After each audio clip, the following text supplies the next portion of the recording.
Igbo ọma na-ege ntị, anyị ekelekwa unu ọzọ n'ụbọchị uhuruchi nke taa. Anyị sịkwa ụbọchị nke taa mara unu na mma, anyị sịkwa ka nkụ ya chiri ya zelu. Dịka o si dị, ya bụ Eastern News 24 ka anyị si wee na-ewetara unu ya bụ nnukwu ozi dị oke mkpa gbasara maka ihe na-eme n'obodo a na-gbasara maka ndị Igbo na nwere onwe ndị Igbo n'azụ. Dịka o si dị, ọ bụ na nke a bụ ụbọchị izizi na-agafe na n'iru akwụkwọ na chanel anyị na Eastern News 24. Kabado ka imetụ aka na subscribe button and click subscribe and also turn on your notification ka ị na-miss any update from Eastern News 24 maka ọ bụ ihe ndị Igbo ka anyị na-eme, ọ bụ ife ya dịrị ndị Igbo na mma. Ka agbapụ na ọsị gosi na ya bụ ife anyị ji maka ya wee bịa n'iru akwụkwọ n'ụbọchị nke taa. N'anya n'iru akwụkwọ, onye na-afụ n'iru akwụkwọ bụ Aisha Yusuf. O nwere ife o kwuru butere my attention, nji si mba na asọmama nga ya bụ ife na m eti ya ka ụmụnne m n'ebe dị iche iche soro ge ya bụ ife n'ụlọ akwụkwọ n'iru akwụkwọ gbasara maka ka ya bụ ite ji asụ n'obodo a anyị nọ n'ime ya. Ọ bụ na ị ga-esi ya bụ ife, gaba arụ ka ị drọpụ your own comment ife iche gbasara maka ihe ndị a niile Aisha Yusuf kwuru n'iru akwụkwọ. Alright, over to you. To disseminate information. At the same time, I put a disclaimer that here in Linda's TV show, we do not promote violence, we do not promote hate speech, we do not promote misleading information. Rather, we are here to educate, inform the members of the public, and also to remind you too that a call for self-determination is never a call for war. Every country in the world have this. Nation. That he was on spot. He spoke forcefully and spoke like a leader. That I must admit.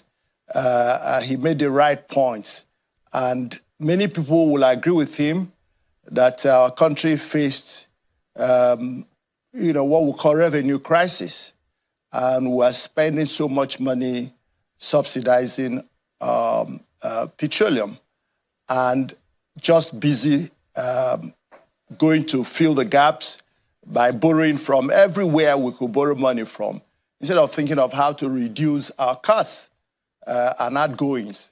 So it was clear that there was a crisis, and if nothing was done, there was the real possibility of a real financial bankruptcy for the country. That is a given.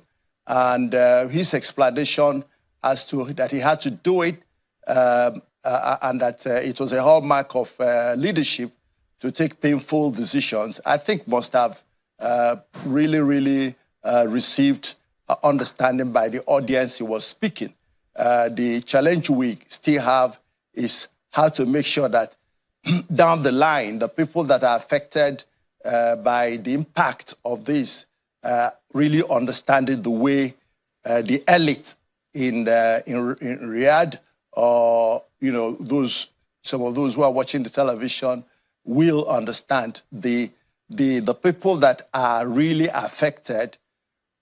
We have not effectively communicated with them to let them know the necessity that this was overriding. But was it something that we ought to do? Yes. The question is, was this the best way to do it? Leaders use different methods to achieve their results. The important thing is the result that is achieved. Your method will be justified if the result is good enough. So, I mean, what effect do you think the explanation the president was giving to the world leaders, what effect do you think it will have, not only on the Nigerian economy, but perhaps on the manner in which the world will make a business with Nigeria or will do business with Nigeria? I think it will be positive because the president sounded quite strong. He sounded as somebody who was on the balls, who had control over the situation, and who had a deep-seated understanding of what needed to be done to save his country from going into bankruptcy. I mean, it was a very strong, he used those words were well, it reverberated with all those people who understand banking, who understand financial situations and the difficulty of any nation, any corporation going into bankruptcy. The question is, now that we have, halted that bankruptcy, what are we doing to ensure that we actually exit bankruptcy? Because for me, it is just a temporary relief right now. We've seen the actions taken. More money is flowing in from the two, you call it two engines, from the two engines of removal of subsidy and, floating of the naira, so to say. A lot of naira is coming in. The question is, how do we use this naira so that the citizen whom he said this decision was taken for their behalf will see it beyond palliative? Because for now, all they know is palliative. And I don't know how long that palliative mentality will last. We need to get down to the level where it will begin to impact their lives on a sustainable level through employment and poverty reduction, so that the lasting memory and the lasting significance will be cross-cutting in the entire economy. So let's take a look again with the president had shown or said to the world, these are my intentions of removing fuel subsidy. These are the dangers that were looming if we did not do it. And these are what we think that if we do it, we might be able to achieve. Those thinking, would you say have materialized in terms of the needed outcomes in the removal of fuel subsidy in the real sense, based on what the president told the global leaders in Riyadh?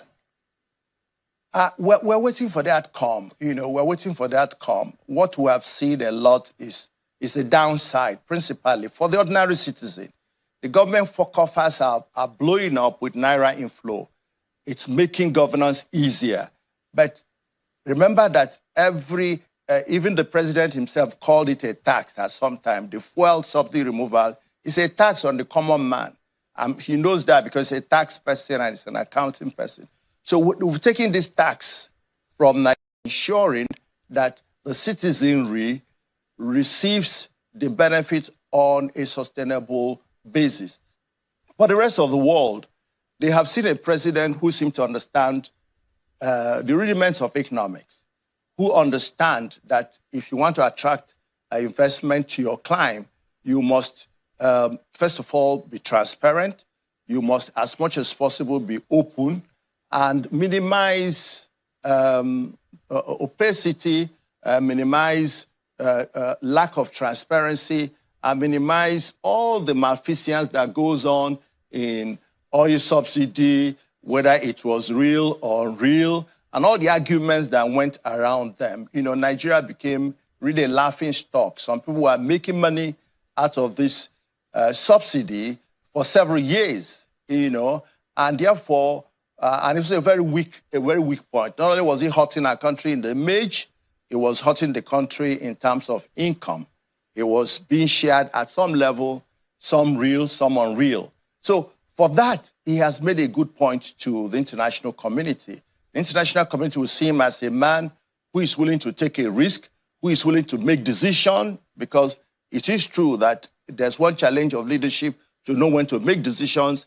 Sometimes those decisions can be painful.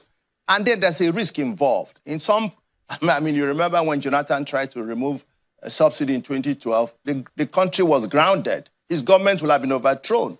It was possible. So there's a risk. But we seem to have ridden the crest this time because it's been a long time and people are a little bit more conditioned. They knew the inevitability of this to happen, that someday this oil subsidy was going to go. So psychologically, there was some bit of expectation, even though the implementation was very sudden. So I think from the global perspective, President Tinubu scored the bull's eye.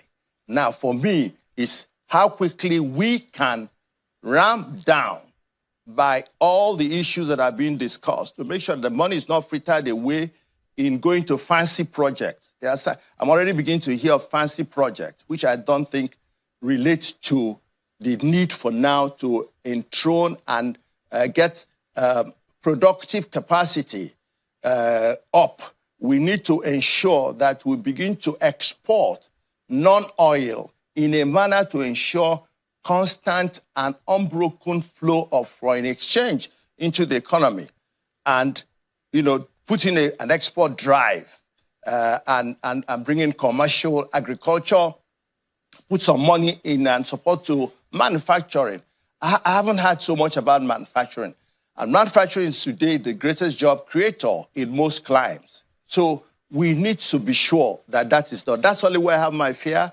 And if what is done in this impressive outing in Riyadh is followed through by ensuring that we can see the flow of that money, we can have a direct sight of where the money is going, and that is affecting a couple of things, as I have said: employment, poverty elimination, and the general well-being of the people. At the end of the day, as he said at some point, it's like the pain of pregnancy. After a while, the mother will forget it and will wish to get another baby. That's our best hope. But to be sincere, it will require a lot of hard work, So there are those who will say the reality of removing fuel subsidy is that because of the nature of the market, the price should be oscillating, and that the fact that the product should be available. But now, if you check on the streets of Nigeria, in Abuja here, and in some part of Port Harcourt, in some part of Lagos, few queues have returned to the street. And so the question is, what exactly is going on? Just around the time that everybody is talking about what Dangote refinery is doing, the impact on the price of diesel. So the availability of price on one hand, and those who are suspecting that the government may not be 100% truthful in the administration of this subsidy, that in the real sense of it, a few subsidy payment is still being made at some levels. Do you think so?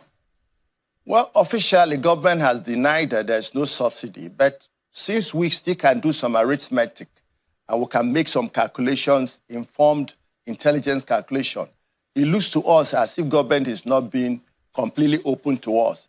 Now, I understand what is happening, and I can empathize with government. If government had allowed the subsidy removal to remain consistent in totality, responding to other factors in the economy, both global economy and local economy, will be paid more. And they saw the impact of the first and second removal, if you want to say something like that, and that it was hot on the people. And every government that wants to stay in power, every government that wants to be seen as a government that is working for the people, must moderate and manage policies in a manner that will not lead to a complete rejection, outright rebellion. Because if we had continued on that level, consistently at that quick level, naira devaluing, and then we're allowing the price of gas, oil, to continue to fall or increase in line with the devaluation of the naira, will have been in real chaos. No matter how courageous any president will be, that could tilt it again. So I think government had no choice but to begin to moderate and mediate this subsidy removal. For me, my simple arithmetic tells me that there must be some level of subsidy. But how government is managing it, I do not know. All kinds of financial, in this government, one of the things you can say for government is a government full of financial engineers. Very few mechanical or product or manufacturing engineers. We have many financial banking people. So they can always design some product that can absorb the subsidy without our seeing it. But is there subsidy management? I think there is.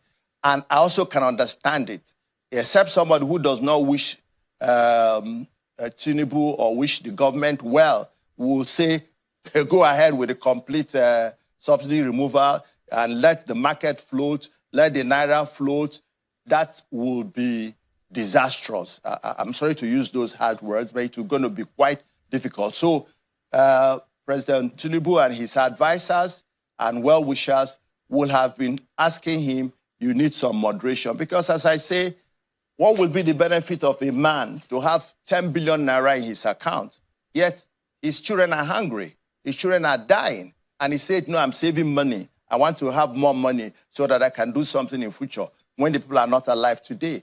So that wisdom, which is what I think has begun to play, is leading to this, what you might call ambivalence in the management. But it is, for me, is dynamic, and it shows that it's situational.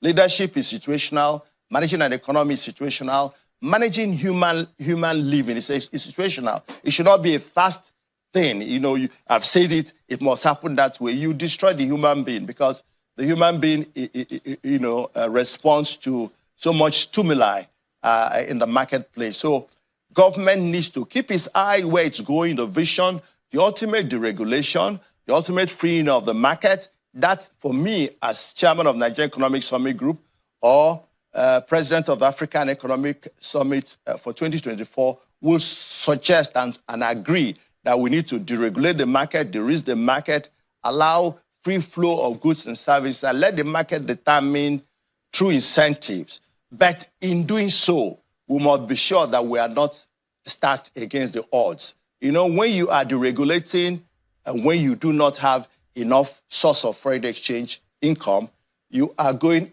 the odds against you.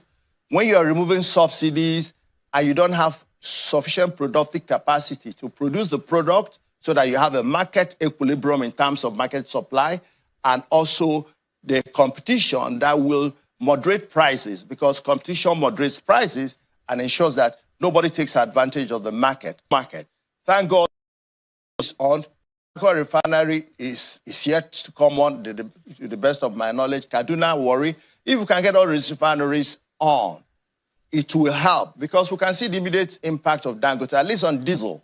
That shows that if we have local capacity, local production, whatever name you call it, is going to be positive to the economy. So this is the way I say it, Sheung. Yeah, so you hear what the NNPC has said, and NNPC said, which clarified, or from their own point of view, defending perhaps the reason for some of the scarcity that we have seen. And NNPC said that the tightness in the supply of PMS, which is petrol, currently being experienced in some areas across the country, is as a result of logistics, and that they are being resolved. It also wishes to reiterate that the prices of petroleum products are not changing. It urges Nigerians to avoid panic buying, as there is a sufficiency of products in the country. That is the explanation of the NNPC. But we do know that even a 24 hours of logjam or some kind of logistic hitch or glitch in transportation or moving of product could cause almost a week of a shortage. Because then what happens is that before you can be able to then move to fix the logistics problem, there would have been the gap is going to be there, because most of these products are being moved on the road by these tankers. I mean, in a country as this, if what the government is saying is right, in the sense of the refineries that could still come on stream, plus the Dangote refinery, how do we then get out of this movement of product? In which case, if there is any kind of glitch in the transportation, it's going to cause days of shortage and days of seeing queues at the filling station.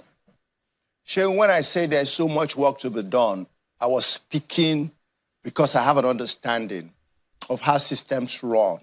Because a little break at one end can cause so much ripples at the other end. Our systems are disjointed, not properly synchronized. And that is worsened because of the monopoly of an NPC, which we know that that agency has been trying to reform and perhaps is getting better. But it was at some point dysfunctional, to use words that may be seen as not quite positive. It wasn't quite functional. Monopoly breeds dysfunction. Monopoly breeds corruption. Monopoly breeds complacency, because when there's competition, you know, both in terms of product availability, you compete on product availability, you compete on product quality, you compete on service, you compete on speed of delivery and cost to benefit ratio. There are many items of competition in any given market. But if you have a monopoly, then you become complacent. And when it's a monopoly of a commodity, which is like blood for the economy, then you're even double complacent. So it will take some time as we deregulate.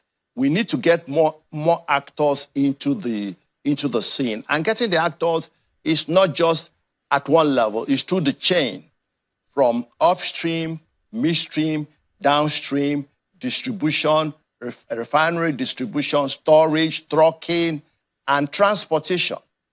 I thought that all the noise we've been making about railways, so many times I've heard that the Port Harcourt-Maiduguri Railway, Port Harcourt-Maiduguri Railway will come on stream, is being worked upon, and yet we are not seeing much being carried on those lines.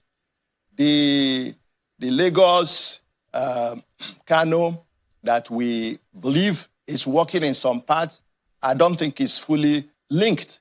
We did Abuja, Kaduna, essentially for passenger traffic.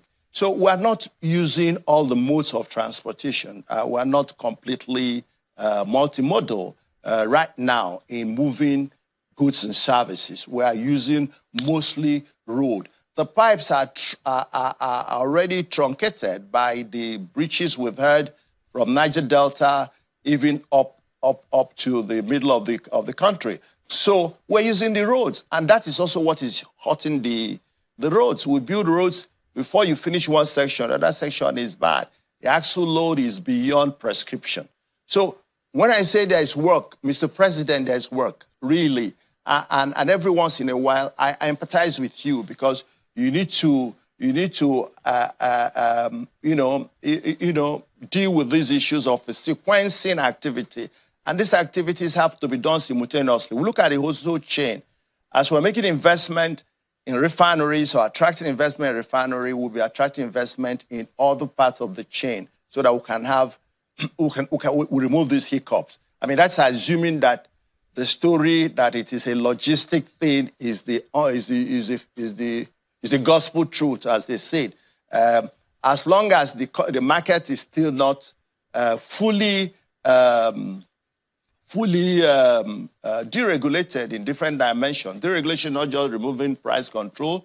Deregulation is other entrants into the different parts of the economy, upstream, downstream, midstream, and the substance constituent parts of the chain. Until we get all that done, we will keep having this hiccup. But the earliest way to kill the hiccup is to allow more entrants, so that competition can drive efficiency. All right, let's take a breather. And when we come back, the president didn't stop at talking about fuel subsidy removal and its effect, and what his intention and the intention of his government are on that particular item on his economic list. But he also spoke about the currency and the decision that have been made. We'll talk more about this when we return from this break, everyone. Join us again. Thanks so much, everyone. The activities of President Bola Tinubu in the past days are taking our attention. The one that really is of the major conversation tonight is the one where he was meeting and talking at the World Economic Forum in Riyadh, Saudi Arabia. This came on the heels of his meeting at the Nigeria-Netherlands Business Forum, where President has been seeking trade relations and, of course, investment opportunities across the globe. We understand that the president has secured a $600 million with a German logistics company. And also, the president has been speaking with the president and the CEO, as well as the chairman of Samsung Electronics Global, and of course with Bill Gates one of the top leaders in technology development in the world. The president is speaking and telling them how important technology is needed in Nigeria to curb corruption. The president has told Mr. Biget, he said, we must invest in technology. He says technology is the enemy of fraud. And he made reference to what happened in Lagos when he was governor. The president is asking these global tech investors to come and look in the way of Nigeria to help Nigeria grow. I've been speaking with the president of the African Economic Summit, Dr. Sam Ohabunwa, who has been speaking with us from our Lagos studio. Thank you so much indeed for your time tonight. Let me allow you to listen to another part of what President Tinubu said today, which is in the area of the currency and what his government is doing in that respect. Take a listen to President Tinubu earlier today. Currency management was necessary equally to remove the artificial element of value in our currency. Let our local currency find its level and compete with the rest of the world currency and remove arbitrage, corruption, and opaqueness. That's what we did at the same time. That's a two-engine problem in a very turbulent situation for the government. Leaders on decisions currently. Dr. What's your assessment of what the president said? Well, again, I think the president was being truthful in terms of saying what he did, and acknowledged that it was like flying an aeroplane and you have trouble on the two engines, and that's a dangerous thing because if God does not intervene, it could be it could be fatal. So the president acknowledges that, and I think the world had always wanted us to see the best we can to make our currency much more easily tradable. You know, but the truth of the matter is that the president said he wanted Nigerian currency to find its weight. And all of us saw that the Nigerian currency just was a paperweight. And it went beyond below featherweight. It was becoming a paperweight.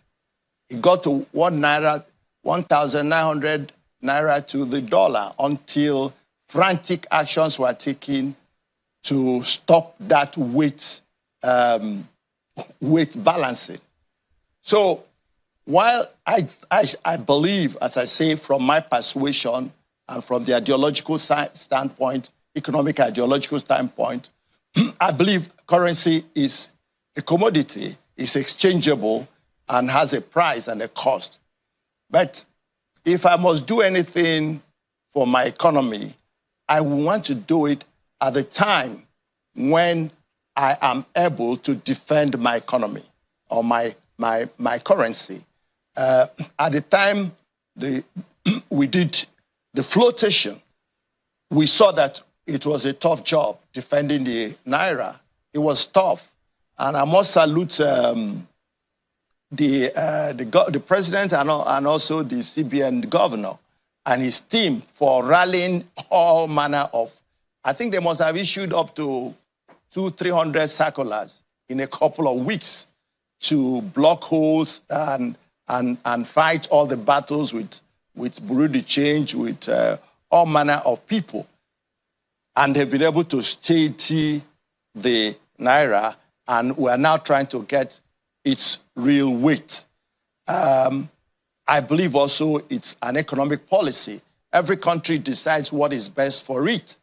The Bretton Woods institutions would like you to let your naira float, but that is a recipe for making your country completely dependent on the rest of the world, because we're doing global trade where the dollar is the common denominator. So we ought to be much more determined now that every effort must be made to ensure that the naira does not depreciate further or depreciate in a violent manner. Every currency must... Dr. Wambua, yeah. But the kind of freedom the president was talking about, that he wanted the naira to have, based on the kind of free fall that the naira has experienced, there are two major decisions of government when they came into office, and the flotation, the balancing of the FX windows. And when we wonder, okay, well, this perhaps are some of the decisions that should be made. But the question is, in the past days, we've seen the naira slide. There's a question here. That's the point. There are issues that's the point. On the price of commodity. Yeah. Food inflation is on the high. The headline inflation is also on the high. The inflation and unemployment rate are competing as though they are twin brothers. And it's a situation that one we wonder if all of these policies of government are not just manual and are not for temporary. Is it working? That's going to be the question anybody will be asking. Are those policies working? Sure, that's the point I was trying to make. That haven't taken that bold step, and we found that if we follow that route, the naira will be dead. I call it paper weight. It could be less than that. It could be straw weight. And the reason it got to that level are many. Some are due to some malfeasance. Some people taking advantage of our poor policy management and the lacuna they saw. But principally, the major issue is that we're depending largely on the sale of oil for inflow of foreign exchange. Now that we are here, my proposal and my prayer and my wish, and I'm sure that's the wish of most Nigerians, is that we need to do more than borrowing money to shore up the naira. We need to design fast, productive activities. We need to start what I will call export all exportables, a campaign of export all exportables, from agricultural products to manufactured products to crafts and arts to invisible export of human technology and human knowledge, whatever we can, and there are a lot of things we can. And that's where I come. We need to look at intra-African trade. This is what we're trying to project in the African Economic Summit. We need to do inter-African trade. It will help to also generate some foreign exchange for us. Getting from Netherlands and doing business with foreign countries and in other parts of the world is good. But we have some, what they call, some low-hanging fruits within the African Continental Free Trade Act, which will promote intra-African trade because it brings exchange. There are certain things we can trade in Africa, and it will help to reduce the pressure on us, on the naira. And so if we do not have an enhanced opportunity to earn foreign exchange through intra-African trade, through exports, through increased manufacturing, and the ability to utilize and export some of them, because there's just no magic. We can't borrow our way out to sustain the weight of the naira against the dollar. And as you have said, there is always a proportional relationship with the depreciation of the naira and inflation in today's economy. So this is the challenge the government is facing, and I can assume that they are working on it, but it is something they need to do harder. Otherwise, we will lose just some of this reprieve we have received now. Production, exportation, intra-African trade, these are some of the things I think we need to work harder on to bring in more foreign exchange. Give us an understanding of the kind of trade push that the president is making. The ones with Netherlands and some of the ones is also pushing at in the sideline of the meetings in Riyadh. How do we engender or foster some quick wins from trade and investment from foreign investors in the country, what do you think we need to tell them, considering the rule of law corridor or climate in Nigeria? Because that, a lot of people will tell you that some of the freest economies of this world, the rule of law must be rock solid, that can guarantee that your investment is safe in those kind of environment. What do you make of those push, and what do we need to do? Sheil, investment capital is cowardly. Secondly, it obeys the law of gravity. It flows from where it is least needed to where it is best needed. It flows from where it's least rewarded to the place where it's most rewarded. So there's competition. There's no love in global investment. People are rational. So this is why the work to be done to create an enabling environment, to make Nigeria investment friendly, so that all these efforts will be long lasting and yield the right results, will be required. So we need to be doing a lot. The kind of work the president is doing, getting people to listen to him and showing that things are happening in Nigeria. There must be a corresponding hard work in transforming the environment, making your arrival at the airport hassle-free, making your movement within the country hassle-free, dealing with the issues we are facing on security and all those things that restrict. Then doing policy and disentanglement. We need to train ourselves. Today, we still have difficulties, even people just traveling into the country, not to talk of doing business in the country.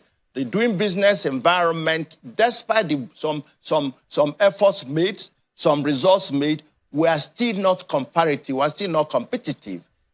I mean, if you go to Dubai and some other places, you can see what it is to welcome and treat an investor.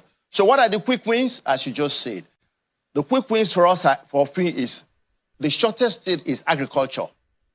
These investments that are going to come, when they come as foreign direct investment, if they are not going to oil and gas, then it will take 2-3 years or 4 years for those investments to begin to yield finished products, if they are supposed to. So what we need to look at, what is the lowest in here? We have agriculture, we have mining, we have quarries, we have cotton, we have leather, we have hides and skin, we have those things, which are available. Put some effort around them. And the time we did what do you call it, Green Revolution, or the other program on agriculture, everybody in the country was sufficiently mobilized and say, we need to start to produce in a commercial way and begin to drive export. Let Nigeria set its moves, set its systems to come to every company, every business line, the different 11, 12, 13 industrial groups within the Manufacturing Association of Nigeria. What can you produce that we can export? And what help do you need from government so that we can help you? The agricultural people, what can we do? Put tractors in every local government so that it can help both the artisanal farmers and the commercial farmers. Some crops can grow in 3 months, and we put them in a plane, refrigerated, and send them to parts of Europe and earn foreign exchange. You can even put together cultural groups, cultural troops, and send them to the cities of America and Europe. And they do shows in stadiums, and people are paying $100, £100. It's foreign exchange. You bring them home. We must act that way, that we desperately need foreign income to be able to support our naira. While we are doing that, then the big investments are cooking up.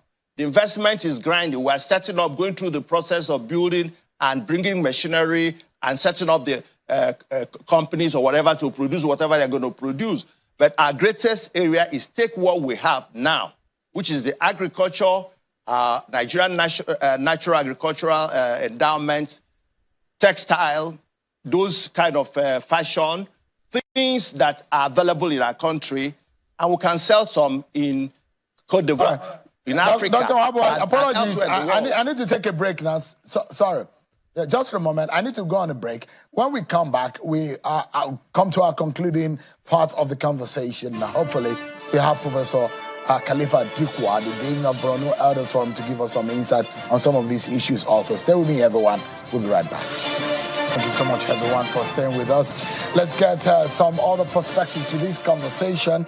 I'd like to bring in the Dean of the Borno Elders Forum, who has joined us from virtually from Kaduna, Professor Khalifa Dikwa.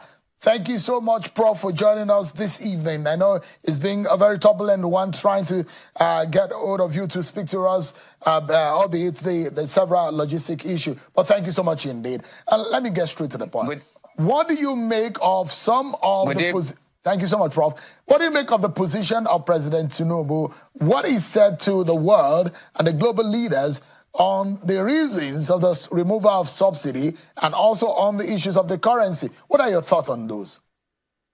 First of all, I would like us to know that we shouldn't compare our country to countries that already have enough basic infrastructure, particularly in terms of electricity, of what they can give us energy for the people to move around, and in terms of fuel subsidy, education, and even agri economies, for the economy to connect it to agri. That is exactly what the VP himself read, a first class lecture of that matter. So Nigeria has everything, but what about the action, the actors themselves? We have to fit in people who know the thing, who will do it the way we want Nigeria to move, even if it means bringing people from outside, from the diaspora, our own people. There are many. Wherever they went there, they excelled. Why not in Nigeria? And secondly, we have to make sure that the youngsters from Nigeria, wherever they grow, they should be able to be patriotic. How can they be patriotic? You cannot get them to be patriotic without taking charge of their education, basic and well-paying jobs. So patriotism, it is not just like that. This wild capitalistic system has destroyed America itself. Today, Americans do not respect their leaders because of that individualistic system of this. The media will not talk about what we call them, the private media like channels and others. I've been talking about it. There are things that people dared not to. And the buy Dalu Ninenu, Ibomane Genti, Dalu Ninenu Muchineke, Kunusi, Wene Esoelaye, Nusronia name, Nirakukwana, Eastern News 24. I soon Dalu, I nekino Nine, as no person Kataya Dina in Amma. Nayadike nature da wago. Try put your talk or yade. Ise. No be onye ọbụla bụ onye Igbo chọrọ abụrụ ife ọjọọ na ọ ya eweta ya n'ụbọchị nke taa. Dịka ị nụrụ ihe Aisha Yusuf kwuo n'iru akwụkwọ ọ rụtụgasị aka ebe dị iche iche maka na o weka ọ dị ọbụla ya etinyere na ya bụ ife maka anyị kwere nkwa na ga na-ewetara unu update bụ gbasara maka ihe na-eme n'obodo a and ihe na-eme na the entire Igbo land ya nke a na-akpọ South East. Ife a niile Aisha Yusuf kwuo ka ife nwere ikwu gbasara maka ya ngị bụ onye ọma na-ege ntị dropụrụ anyị ya ka o si dị na Eastern News 24 ka anyị epini ya ka ndị mba ụwa ghọtakwa ka o si aga and ka ya bụ mmiri si wee na-epie opi ụgbọgọrọ o ife a na-akpọ ụgbọgọrọ o wee ndị be anyị na-ada ajọsi kee ka mmiri si wee baa opi ụgbọgọrọ ewetago so kabarụ ka isi ekwara ya na mgbede nke taa o were nnukwu update anyị drop ayara ekunu so ekwara ya na mgbede nke taa anyị drop nnukwu update na Eastern News 24 gwa ndị be adalụ niile dịkwu na-esoro anyị ka emesịa n'ụmụ Igbo.